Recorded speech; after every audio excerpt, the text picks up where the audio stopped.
All right, continuing our breaking news coverage tonight on the historic conviction of former President Donald Trump on 34 felony counts in the state of New York.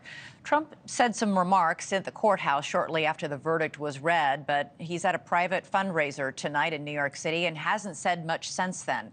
He did announce, however, that he will have a news conference tomorrow late morning here in New York City. Stephen Miller was a senior policy advisor to Donald Trump during his White House years in his first administration. He joins me now from Washington. Thanks so much for joining us. Stephen, I got to get your reaction to the verdict tonight. Yes. Well, you said that I don't hold back, and I won't. This is America's first ever communist show trial. We've never had anything like it before in American history, where every observer understood that it was politically based from the beginning, that the only reason Trump was on trial is because he was Donald Trump, because he was running against President Biden, where astute legal analysts, right, left, and center, agreed throughout that the judge issued one ruling after another that made it functionally impossible for Donald Trump to put forward a defense. And then, of course, the coup de grace was the jury instructions saying they didn't even have to unanimously agree or even identify in the jury form what the actual felony is. So as we sit here today having this conversation, neither you nor I nor any citizen can even say of what felony he has been convicted.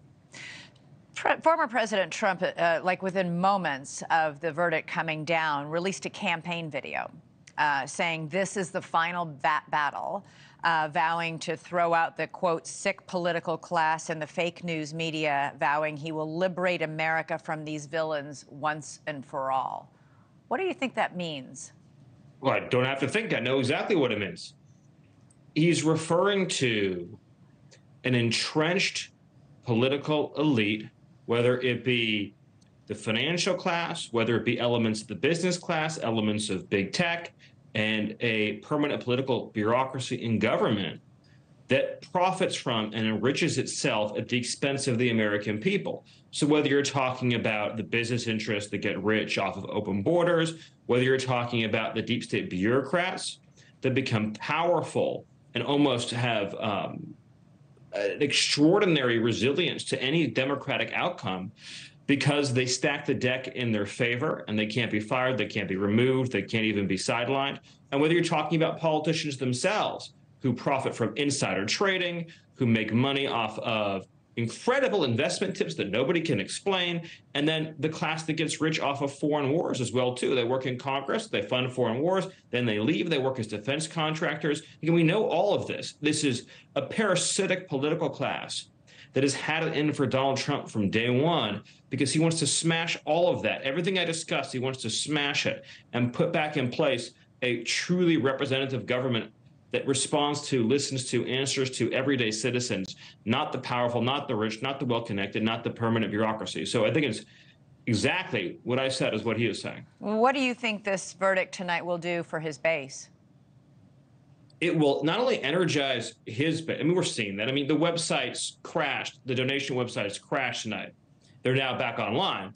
But just to illustrate the amount of demand to donate, I think you're also going to see larger institutional GOP donors coming off the sidelines, too. In other words, people who have the capacity to write very significant, very large checks. But I think it's much bigger than just that. I think you're going to see a multi-ethnic coalition of disaffected Democrat voters. So you're going to see a lot of Latino voters, a lot of immigrant voters, Black voters, and just in general, minority voters that have not been historically part of the GOP base that are repulsed by the weaponization of the legal system against Donald Trump, against the rigging of our political, electoral, and democratic process against Donald Trump. And they're going to rebel against that. They are going to empathize with him. They're going to sympathize with him. It's going to form a tight and close emotional bond.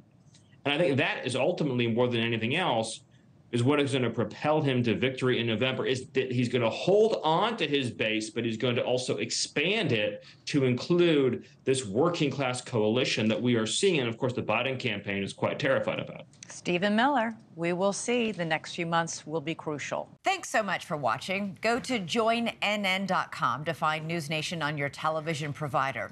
And don't forget to click the red subscribe button below to get more of NewsNation's fact-driven, unbiased coverage.